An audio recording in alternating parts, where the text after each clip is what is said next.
Hey everyone, this is my wrap-up of everything I read in the months of January, February and March 2026. Not quite as eclectic as normal. This is basically pure fantasy and sci-fi. I think I read, 4 sci-fi books, 5 fantasy books, 1 action thriller and 1, not sure where to put that one. Speaking of which, the first book I finished in January was Regina's Song by David and Leigh Eddings. This is one of 3 non-fantasy standalones that Eddings wrote, and it's about as good as the other 2, which is to say, it's pretty average. It's set in the state of Washington. One of the main characters is an English lecturer. David Eddings was an English lecturer, I guess, write what you know, right? And there's been a murder. There are 2 twin girls. One has been murdered, and the other one's a bit of a psychotic mess. What can I say that's good about this? There's a lot of dialogue. A lot of Eddings' books have a lot of dialogue, like this is 90% dialogue, so it's very easy to read.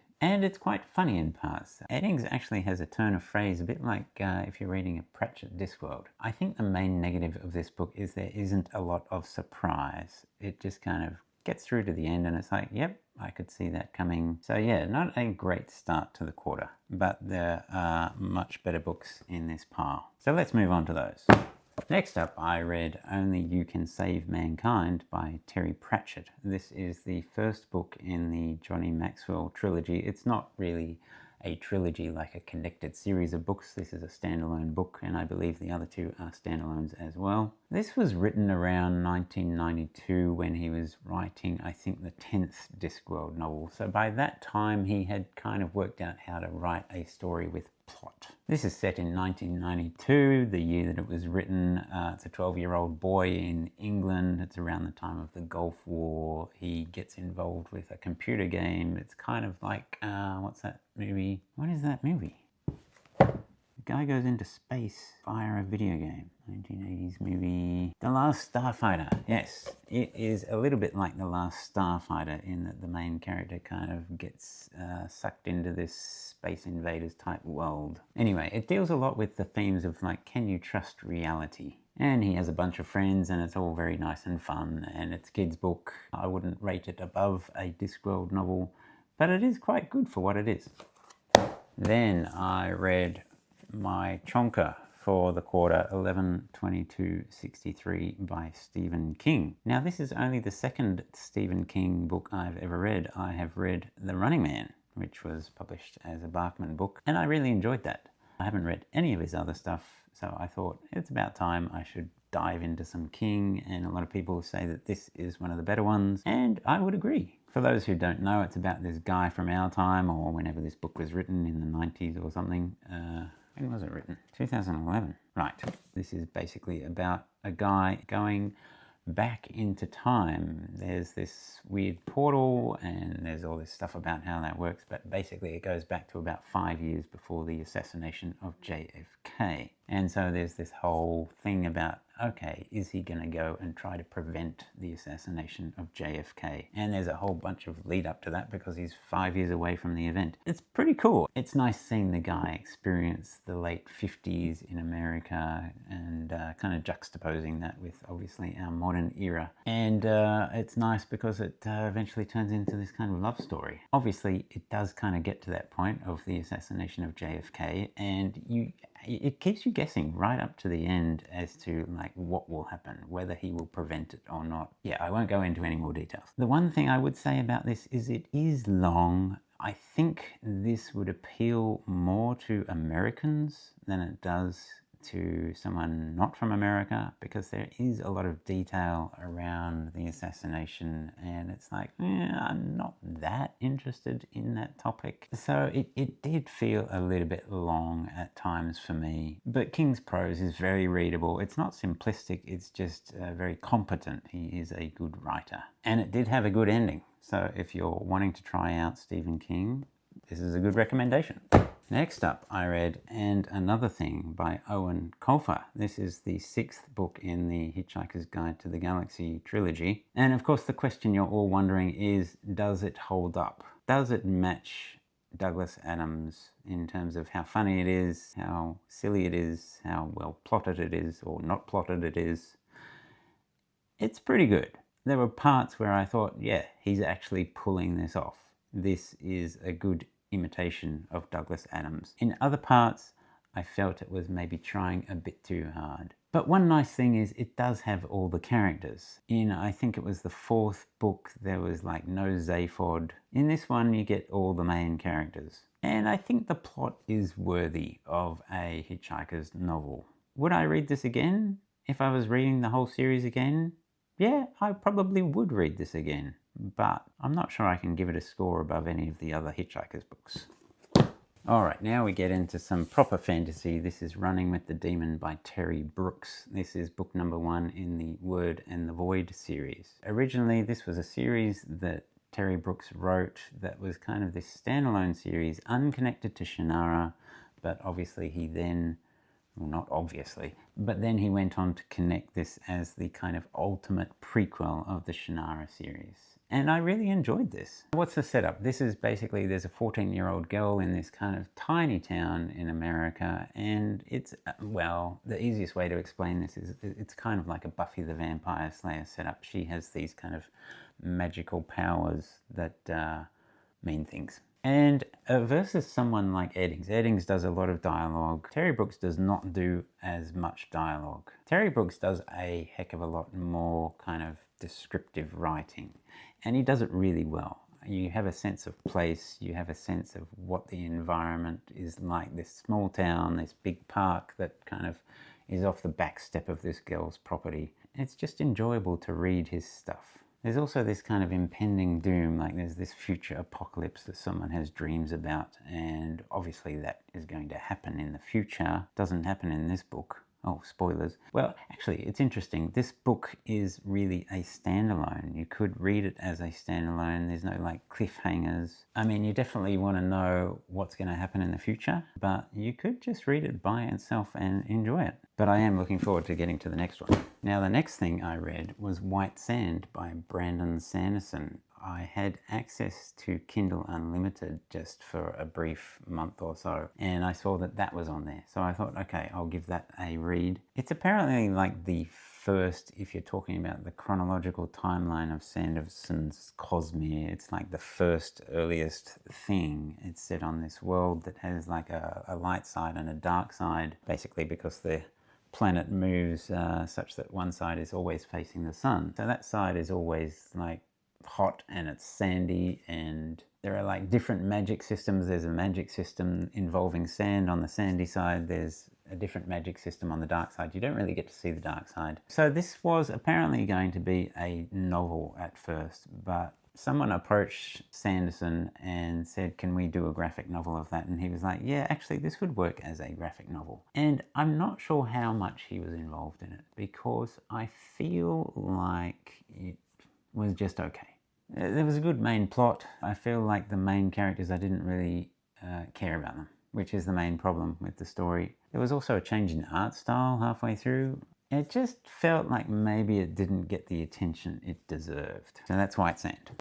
Then I read A King in Waiting by Michael Cronk. This is the 3rd book in the Immortal Investigations. You can really tell that Michael Cronk is getting to be a better writer at this stage. He'd already written a bunch of books, apparently, that were not published. This 3rd one is really well plotted. I'm really interested to see what happens after this one. Now, I do have problems with this book, and it's more of a philosophical outlook. Like, there's a non-binary character in here, and there doesn't seem to be really any reason for that character to be non-binary. You don't even find out why they're non-binary, and so he's having to use that kind of they-their grammar, which in some places it's confusing whether it's referring to the person or to some other thing. Now, I'm not going to rag on about that anyway.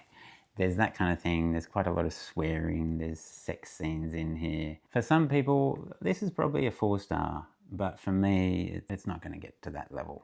But I am interested to see where the overall story goes, because apparently this is going to be a 12-book series. Oh, and what is this? It's basically urban fantasy with like vampires and other types of immortals. And deep history, like vampires that have been around for 1,000 years, 2,000 years. Yeah, so it touches on like all of our world history. The story just kind of gets bigger and bigger as you read the subsequent books. So that's the last one published. He is about to publish the 4th book very soon.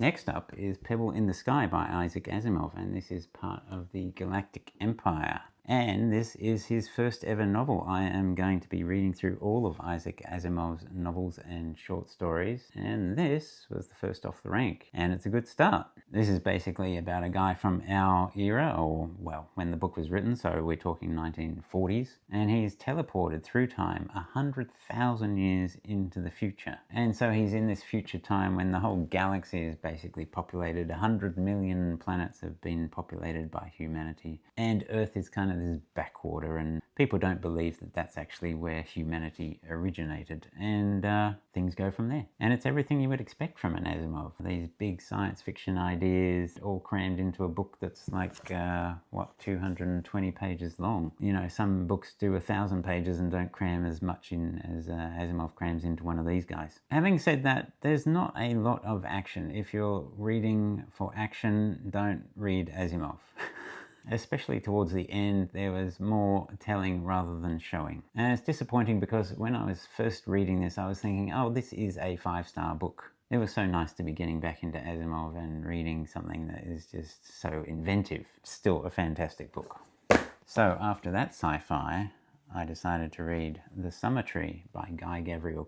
This is the first book in the Fionavar Tapestry, and this is Gavriel's first ever novel. It was published in 1984, and at that time we're talking like Terry Brooks had only just published his second Shannara novel. David Gemmell had only just published Legend, his first novel. So we're talking early 80s fantasy here. Gavriel is famously known for working on the Silmarillion, and some of that has definitely had a rub-off effect on this in parts of it.